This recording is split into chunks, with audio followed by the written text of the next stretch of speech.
स्वर योग से अगर आप कभी सांस और नासिका या नाक से हवा के अंदर बाहर आने जाने के तरीके को ध्यान से देखें तो पाएंगे कि ज्यादातर समय सांस नाक के सिर्फ एक ही हिस्से से चलती है। ऐसा लगता है कि सांस दोनों हिस्सों से एक साथ चलती है, लेकिन ऐसा नहीं है। जब आप सांस को ध्यान से देखेंगे तो पाएंगे कि एक नाक आमतौर पर एक फिक्स समय के लिए खुली रहती है और सांस सिर्फ उसी तरफ से आती जाती है।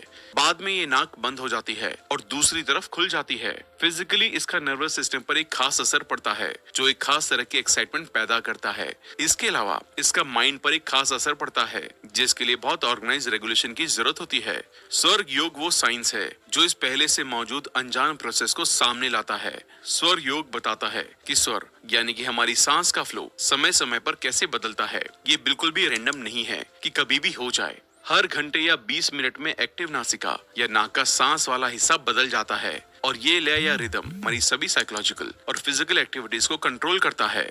अगर ये कुछ कुछ समय के ड्यूरेशन में बदलता रहता है तो इसका मतलब सब ठीक चल रहा है, लेकिन अगर स्वर इरेगुलर है तो ये साइन है कि शरीर में कुछ ठीक से काम नहीं कर रहा है और उस नासिका को बदलने की जरूरत है। स्वर योग में ये फैक्ट कि हम बारी बारी से सांस लेते हैं ये बहुत जरूरी है, क्योंकि ये अलग अलग समय पर अलग अलग स्वरों को फ्लो होने देता है। एक स्वर बाएं नथुने से फ्लो होता है, दूसरा दाएं से फ्लो होता है और तीसरा दोनों नथुनों से एक साथ फ्लो होता है। अलग अलग स्वर अलग अलग एनर्जी सेंटर्स और नर्वस सिस्टम के पहलुओं को एक्टिवेट करके हम पर अलग अलग तरीकों से असर डालते हैं। असल में ये सिर्फ संयोग से नहीं होता कि स्वर कभी भी दाएं नथुने से फ्लो करे और कभी बाएं से। हमारी बॉडी के लिए शरीर की ऊर्जा पर टिकी होती है। ये माइंड के दो हेमिस्फीयर से भी जुड़ी होती है। इंसानी शरीर में 3 स्वर 3 स्पेसिफिक सिस्टम के अकॉर्डिंग होते हैं जिन्हें त्रिमूर्ति कहा जा सकता है। मन इसका पहला पहलू है, जीवन शक्ति या लाइफ पावर दूसरा है और आत्मा तीसरा है। मन, जीवन शक्ति और आत्मा एक साथ मिलकर इंसान को बनाते हैं। स्वर योग में मन को चित्त या माइंड, जीवन शक्ति को प्राण और आत्मा को आत्मा के नाम से ही जाना जाता है।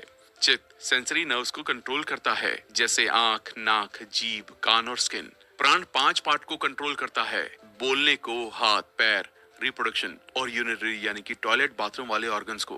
आत्मा इन सब के मैनेजर या कंट्रोलर की तरह काम करती है।